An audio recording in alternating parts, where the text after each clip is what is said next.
I only have one request this week. Riley Thomas snuck a glance at me from the driver's seat of his beat-up old Toyota Camry as we climbed the mountain road. You name it, I told him. No snooping. No following your curiosity wherever it leads. No sticking your nose into other people's business. No almost getting yourself killed. For once, I just want us to have fun.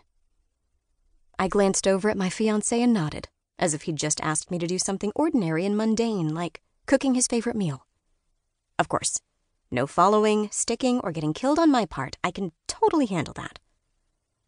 This was going to be a long week. Just having fun. When did I ever do that? Fun was following leads and being nosy. The almost being killed part was debatable. I'd earned a bit of a reputation in the past for my work as a crime scene cleaner. Riley's hands were casually draped through the steering wheel, despite the fact that even an Indy car driver might be stressed out right now with all of these twists and turns through the Virginia mountains. Steep drop-offs threatened us on one side and looming cliffs on the other. Before we'd turned off the main highway, I'd seen a sign declaring, "Treacherous road, remain cautious." But our GPS led us onward and upward. And who were we to argue with the GPS? Instead of stressing, I turned up the radio. I'd plugged in my smartphone, and an MP3 of My Fair Lady swooned through the car. Wouldn't it be loverly, to be exact? For a moment before embarking on this trip, I'd been tempted to practice my Cockney accent, then I decided against it. This was the first time Riley and I had taken a trip together, ever. And this was my first trip out of my hometown of Norfolk, Virginia in ages. We were meeting some of Riley's friends from law school for some kind of attorney conference. During the day, he and his friends would go to their workshops. I, on the other hand, would relax and do things like swim in the pool, play tennis, take golf lessons, or get a massage. I would not, I repeat, would not, snoop, as per my recent promise to Riley. As we rounded another sharp curve, sweat broke out across my forehead. I lifted my red hair from my neck to cool off. Normally, I wore my hair curly and down to my shoulders, but we were going to this fancy resort with his fancy friends, so I decided to straighten it. I'd traded my normal jeans and t-shirt for some nicer jeans and a nicer t-shirt. Sacrifices. That's what relationships were about. Riley, on the other hand, looked the part of a prep school boy in his neatly pressed khaki shorts, a royal blue V-neck shirt that matched his eyes, and some loafers. His thick, dark hair was just tousled enough to show that he wasn't totally uptight, and he'd decided to forego shaving for the week, so stubble lined his chin and the edges of his cheeks.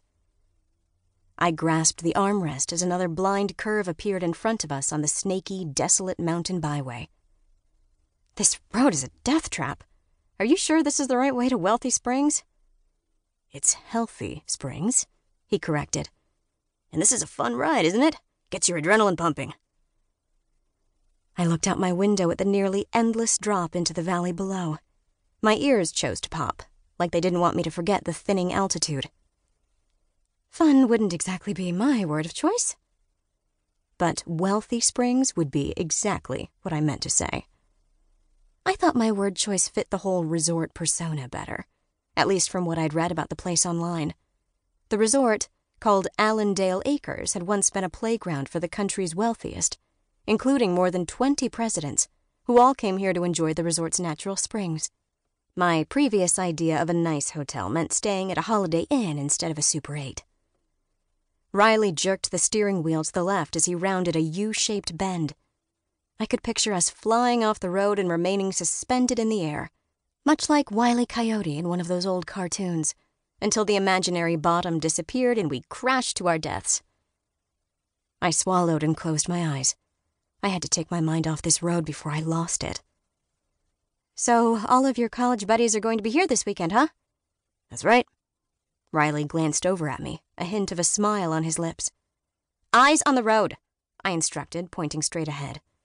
There'll be plenty of time for you to stare at me and tell me how beautiful I am later. I can think of nothing else I'd rather do. My cheeks actually reddened for a moment. How did Riley still have that effect on me?